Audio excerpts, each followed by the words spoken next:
Sabe, geralmente quando a gente pensa num diagnóstico médico, tem aquela expectativa de muita precisão, né? Uhum, com certeza, a gente quer a resposta exata. Exato, quase como na engenharia. Tipo, alguém quebra o braço, o raio-x mostra aquela linha branca irregular na tela e o médico simplesmente aponta o dedo e diz, olha, aí está o problema, vamos engessar. É uma relação muito reconfortante, né? A gente gosta que os problemas do mundo sejam assim, visíveis, perfeitamente categorizados e, o mais importante, fáceis de isolar para que a gente possa aplicar uma solução direta. Pois é, mas aí a gente entra no corredor de um supermercado moderno, olha para aquelas prateleiras brilhantes, pega um pacote de comida e, de repente, essa máquina de raio-x quebra completamente. O diagnóstico fica incrivelmente turvo. Tudo parece perfeitamente embalado, seguro, inofensivo. Só que não é bem assim, não é? Nem um pouco. Porque quando a gente começa a rastrear as raízes do que está nos nossos pratos, a gente encontra uma teia brutal e muito silenciosa de crises. E, bom, é exatamente sobre isso a nossa exploração de hoje. A gente vai mergulhar fundo num material muito denso, que é o livro The Future of Food, da autora Honor May Eldridge. Um material fascinante, diga-se de passagem. Muito. E a nossa missão aqui não é apenas recitar dados sobre emissões de carbono, até porque quem está ouvindo a gente provavelmente já vê isso em todo lugar. O que a gente precisa fazer hoje é desconstruir como as coisas estão interligadas. O sistema alimentar global chegou a um ponto de ruptura real. E a ironia central de tudo isso é que a humanidade produz mais calorias hoje do que em qualquer outro milênio. Sabe? Mas esse mesmíssimo modelo de produção em massa está colapsando a saúde humana e a saúde do planeta ao mesmo tempo. Sim, e o que mais me chamou a atenção, lendo essa pesquisa toda, é o perigo daquelas famosas soluções mágicas. Tem muito essa tendência humana de achar que uma única grande ideia vai, consertar tudo de uma vez. A famosa bala de prata. Exatamente. O material traz um exemplo ótimo sobre isso, que é o famoso relatório da comissão Eat Lancet, de 2019. Pelo que eu entendi, foi um painel gigantesco com os maiores cientistas do mundo tentando criar uma dieta universal que salvasse a Terra. Mas olha, os números parecem bons demais para ser verdade. E eles criaram um modelo matemático até que bem impressionante. A tese deles era a seguinte, se as nações mais ricas reduzissem drasticamente o consumo de carne e adotassem dietas majoritariamente baseadas em vegetais, as emissões de gases de efeito estufa da agricultura global poderiam cair em impressionantes 61%. Nossa, 61% é muita coisa. Muita coisa. E não para por aí.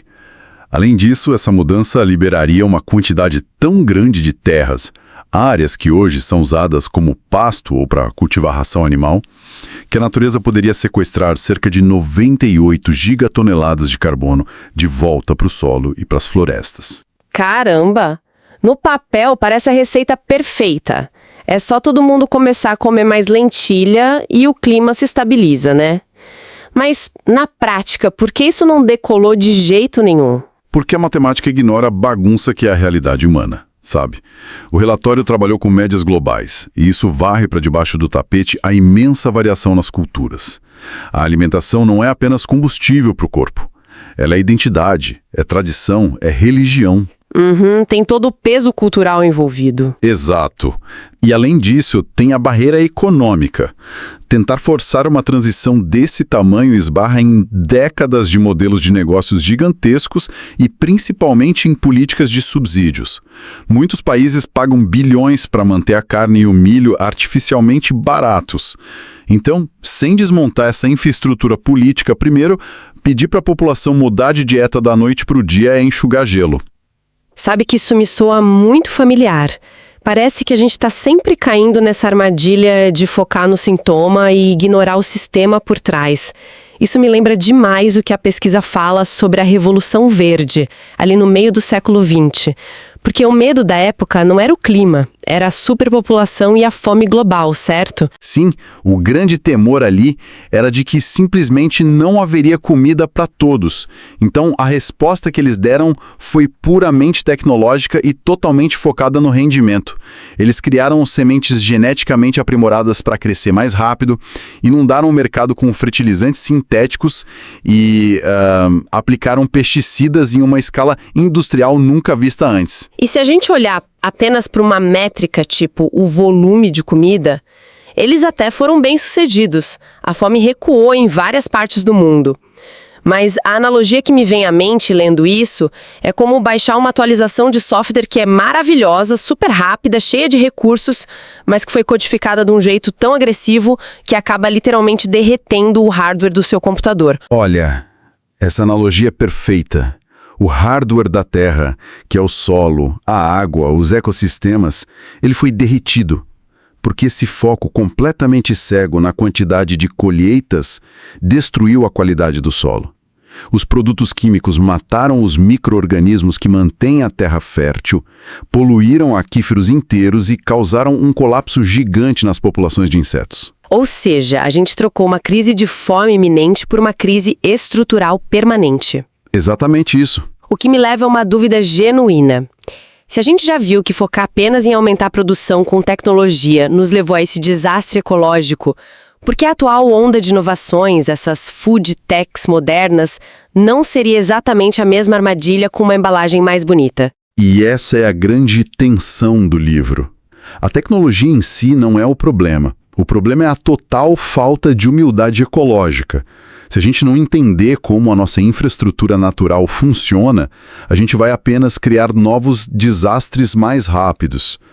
Por exemplo, se olharmos para esse hardware que está derretendo, a gente precisa falar sobre como o clima e a agricultura entraram num ciclo vicioso muito bizarro. Pois é, eu confesso que eu sempre pensei que o grande vilão do clima fossem os carros, a queima de petróleo, as chaminés das fábricas. A agricultura realmente compete com tudo isso? Compete e, em muitos aspectos, ela lidera. Para a gente ter uma ideia, a agricultura global gera cerca de 30% das emissões que aquecem o planeta. E dentro dessa fatia gigantesca, a pecuária e a pesca respondem por 31%. E o mecanismo por trás disso não é apenas o carbono dos tratores ou do transporte logístico, é a própria biologia dos animais. Isso libera muito metano. E o metano é muito mais agressivo que o CO2, pelo que eu lembro. Extremamente agressivo. A estrutura molecular do metano é muito mais eficiente em reter o calor na atmosfera. Ele é cerca de 28 vezes mais potente que o dióxido de carbono ao longo de um século. Mas a parte realmente trágica é o ciclo reverso de tudo isso. Essas emissões aceleram as mudanças climáticas que, por sua vez, destroem a capacidade das fazendas de continuarem produzindo. Então a agricultura está basicamente sabotando o próprio ambiente do qual ela precisa para existir. É um tiro no pé gigantesco. Exatamente. Temperaturas mais altas significam maior evaporação, o que deixa as plantações com muito mais sede. Há estimativas de que as colheitas globais possam cair em até 23% até o fim do século se as temperaturas continuarem subindo assim. E não é só a temperatura, tem a erosão. Chuvas extremas, secas. Sim, chuvas extremas alternadas com secas severas varrem a camada superficial da Terra. Cerca de 90% de todo o topsoil do planeta, que são aqueles poucos centímetros de solo rico em nutrientes onde 95% da nossa comida cresce, pode simplesmente desaparecer até 2050. Caramba, 2050 é logo ali. Isso nos leva diretamente a um ponto da pesquisa que, olha, me deixou absolutamente abismada. A questão da água. Porque quando a gente fala de plantar no meio do aquecimento global, a dependência hídrica é assustadora. Eu vi os números, a agricultura engole 70% de toda a água doce do mundo. É um volume absurdo. Para cultivar menos de meio quilo de tomate, só uns 450 gramas, são necessários entre 22 e 30 galões de água. Arroz, entre 3.000 e 5.000 galões para essa mesma quantidade. Mas o que realmente mexeu com minha cabeça foi o conceito de água embutida, ou água virtual. Explica isso um pouco melhor para quem está ouvindo. Claro. A ideia de água embutida revela que o comércio global de alimentos é, no fundo, uma gigantesca exportação invisível de água. O material de pesquisa usa um exemplo muito claro, que é o abacate no México. Para que um único abacate cresça e amadureça, as raízes da árvore absorvem cerca de 320 litros de água do solo mexicano. Peraí, 320 litros para um único abacate? Sim, um abacate. E quando esse abacate é colhido, colocado num navio e exportado lá para a Europa ou para os Estados Unidos, aqueles 320 litros de água saem de um ecossistema mexicano que frequentemente já sofre com muita escassez e essa água nunca mais retorna para lá. É surreal pensar assim. Comprar uma fruta importada no supermercado é, de forma muito literal, o equivalente a viajar até um país que está enfrentando uma seca severa, encher malas e malas com a água potável dos rios deles e trazer de volta para casa no avião. Tipo, é um roubo de recursos invisível, mas que é totalmente legalizado pelo comércio internacional. E o preço desse roubo não é pago apenas em danos ambientais. Ele é pago com instabilidade geopolítica e com sangue. Metade da população mundial já vive sob condições de alto estresse hídrico, durante pelo menos um mês por ano. E a escassez de água destrói meios de subsistência básicos. Eu lembro que o estudo menciona uns casos bem sérios sobre isso. Sim, ele destaca o que aconteceu na bacia do Lago Chad, na África. A secagem do lago simplesmente destruiu indústrias inteiras de pesca e de agricultura familiar. E o que acontece com milhares de jovens que perdem qualquer perspectiva de sustento? Eles se tornam alvos super fáceis para o recrutamento de extremistas. O Boko Haram cresceu enormemente explorando essa miséria ambiental ali na região. E o padrão se repete em outros lugares. A pesquisa menciona o Afeganistão também, não é? Onde as secas severas e a quebra das safras tradicionais empurraram os agricultores para o Talibã ou para o cultivo de papoa, simplesmente porque eles precisavam alimentar as próprias famílias. É o pensamento sistêmico na prática. A mudança climática evapora a água. A falta de água mata a plantação e a fome alimenta a guerra. Nós ultrapassamos o que os cientistas chamam de fronteiras planetárias. E não é só a água ou o carbono, sabe? Nós estamos alterando a química básica do planeta em níveis que quase ninguém discute no dia a dia, como no ciclo do nitrogênio. Olha, eu preciso admitir que química nunca foi meu forte, mas a forma como a pesquisa explica essa questão do nitrogênio soa quase como ficção científica. Como é que a gente conseguiu quebrar um processo natural que é tão fundamental assim? É que o nitrogênio é essencial para o crescimento das plantas, e o ar que a gente respira é composto majoritariamente por ele. O problema é que o nitrogênio natural no ar é quimicamente muito estável. As moléculas estão fortemente ligadas, então as plantas não conseguem absorvê-lo diretamente do ar. Mas, lá no início do século XX, os humanos inventaram um método Haber-Bosch. Que é um processo industrial, certo? Isso.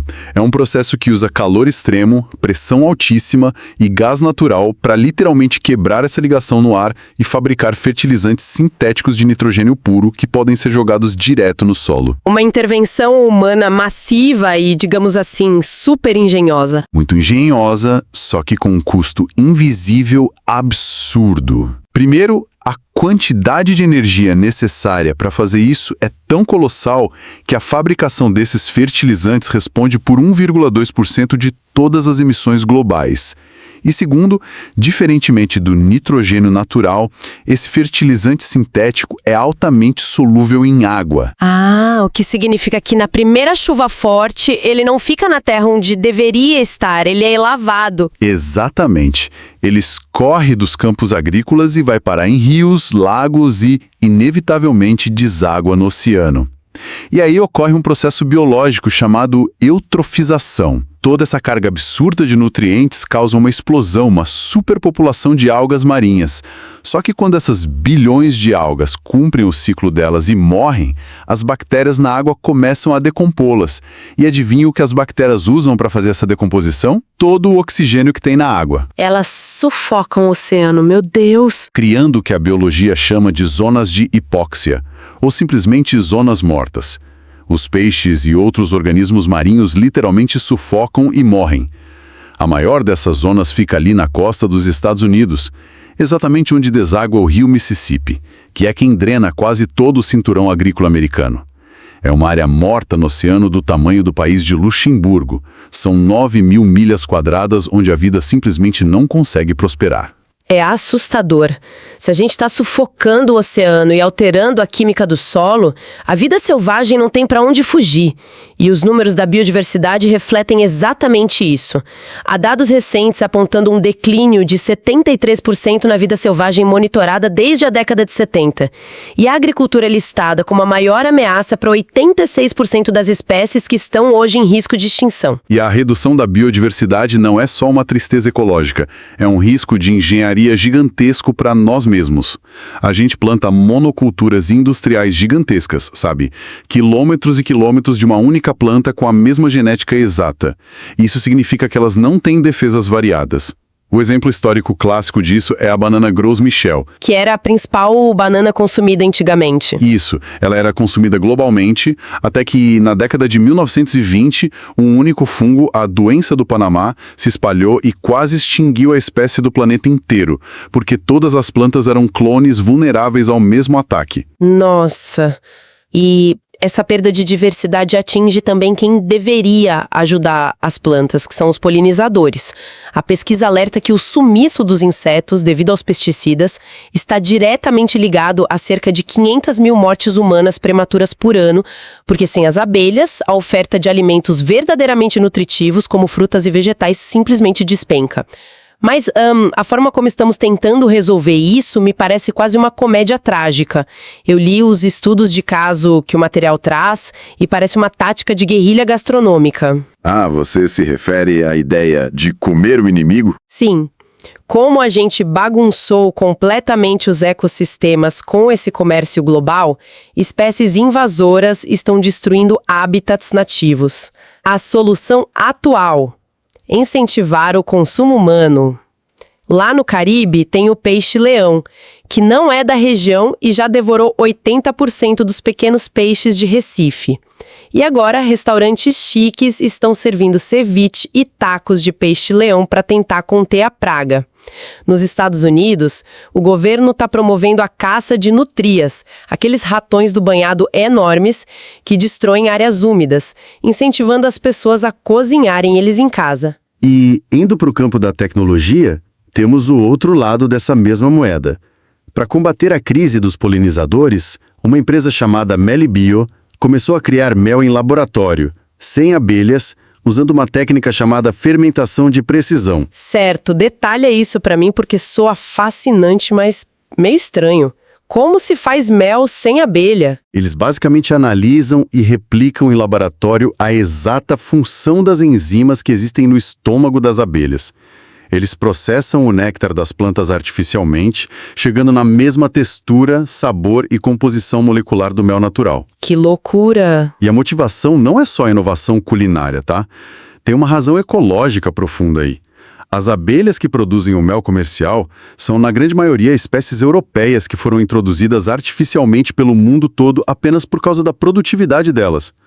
Elas competem ferozmente por comida com as abelhas e insetos nativos e ainda transmitem doenças para eles.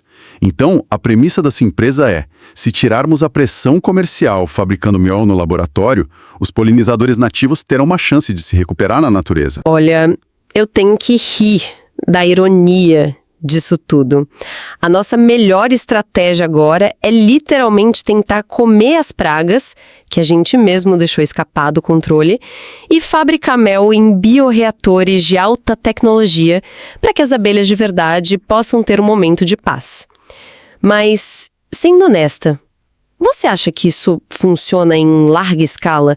Não são apenas band-aids super sofisticados para uma hemorragia muito maior? Essa é uma crítica muito válida e é um ponto central da análise da autora. A tecnologia da Melibio é brilhante e tem um impacto local positivo, sem dúvida. Mas se não resolvermos o real motivo pelo qual a gente precisa de tantas abelhas comerciais em primeiro lugar, que é o nosso modelo de monocultura infinita, que exige polinização em massa forçada, a gente vai estar apenas tratando o sintoma. E essa mesma lógica se aplica perfeitamente ao grande e último paradoxo da nossa discussão de hoje: o que toda essa eficiência produtiva agrícola está fazendo com o corpo humano. O paradoxo da saúde pública. A gente exauriu a água, esgotou o solo e alterou a química do planeta para produzir um volume obsceno de comida. Mas, incrivelmente, essa comida não está nos nutrindo. Ela está nos matando por dentro e de forma extremamente lucrativa para algumas indústrias. A escala do impacto na saúde humana é devastadora. As projeções indicam que até 2035 teremos 1,53 bilhão de adultos clinicamente obesos no mundo. Isso vai representar 15% da população mundial. E o custo econômico de tratar as doenças decorrentes disso, como diabetes tipo 2 e insuficiência cardíaca, é incompreensível. Eu li que a conta é altíssima. Altíssima. Apenas na década passada, entre 2011 e 2020, os Estados Unidos gastaram cerca de 7,6 trilhões de dólares lidando com essas condições. E a raiz profunda dessa crise tem um nome técnico: alimentos ultraprocessados. Mas, convenhamos, e eu vou fazer o papel de advogada do diabo aqui, não tem uma grande questão de responsabilidade individual aí? Ninguém tá colocando uma arma na cabeça das pessoas e obrigando-as a comprar biscoito recheado no mercado em vez de maçã. É um argumento super comum, mas ele ignora completamente a biologia e a economia por trás desses produtos. Os ultraprocessados não são apenas uma comida menos saudável. Eles são quimicamente calibrados, sabe, nos laboratórios das indústrias, com proporções exatas de gordura, sal e açúcar refinado para engatilhar uma liberação massiva de dopamina no nosso cérebro. Estudos mostram que dietas baseadas nisso causam um comportamento quase idêntico ao vício químico em entorpecentes pesados. O cérebro cria tolerância e a pessoa experimenta verdadeiros sintomas de abstinência se parar de comer. Nossa, então o produto meio que hackeia a nossa biologia. E eu imagino que os efeitos físicos dessa dependência constante sejam bem diferentes de simplesmente ganhar um pouco de peso normal, né? O material fala especificamente sobre como o corpo armazena essa energia. Sim, ele foca muito na diferença entre gordura subcutânea e gordura visceral. A gordura subcutânea, que é aquela que fica logo abaixo da pele, atua como uma reserva de energia tradicional. Mas os excessos absurdos vindos de açúcares refinados e gorduras de baixíssima qualidade forçam o corpo a criar a gordura visceral, que se acumula profundamente no abdômen, envolvendo órgãos vitais como o fígado e o pâncreas. E essa gordura é perigosa? Muito. Ela não fica lá parada inerte. Ela atua quase como um órgão tóxico autônomo, bombeando substâncias inflamatórias diretamente na corrente sanguínea da pessoa. Em poucos dias consumindo esses ultraprocessados direto, o corpo começa a perder a capacidade de usar a glicose de forma eficiente, que é o primeiro grande passo para o diabetes. Ingredientes no passado, sob a mesma promessa de melhoria e modernidade. Lembra da história das gorduras trans? Um dos maiores fiascos da saúde pública moderna, com certeza. No início do século XX, um químico chamado Wilhelm Normann descobriu um processo chamado hidrogenação. Ele pegava óleos vegetais baratos e líquidos e injetava hidrogênio neles para transformá-los em gorduras sólidas, que magicamente não estragavam nas prateleiras dos mercados. Entre os anos 50 e 80, a indústria vendeu essa gordura hidrogenada como a grande alternativa moderna e saudável à manteiga e à gordura animal. Só que o impacto no metabolismo humano foi um desastre absoluto. Um desastre sem precedentes. A ciência demorou décadas para provar, mas as gorduras trans faziam um dano duplo terrível no sistema cardiovascular. Elas aumentavam vertiginosamente o LDL, que é o colesterol ruim que entope as artérias, e simultaneamente elas destruíam o HDL, o colesterol bom que é responsável por limpar essas mesmas artérias. Milhões de pessoas desenvolveram doenças cardíacas graves consumindo religiosamente algo que era promovido como a opção saudável. E a pergunta inevitável que fica é: será que estamos repetindo o mesmo erro agora com essas novas tecnologias de processamento? A pesquisa menciona a nanotecnologia sendo usada diretamente na nossa comida hoje em dia. E esse é um exemplo muito alarmante. A indústria usa hoje um nanomaterial chamado dióxido de titânio, o TiO2. A função dele é puramente estética.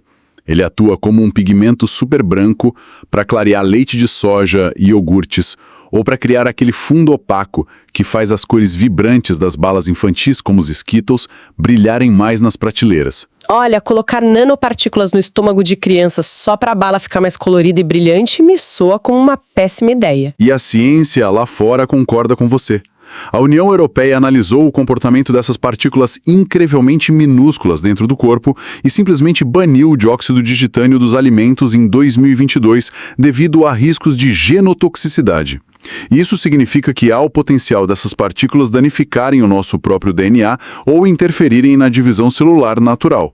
No entanto, agências como a FDA lá nos Estados Unidos ainda permitem o uso contínuo, alegando que em pequenas quantidades não há perigo imediato comprovado. É assustador e...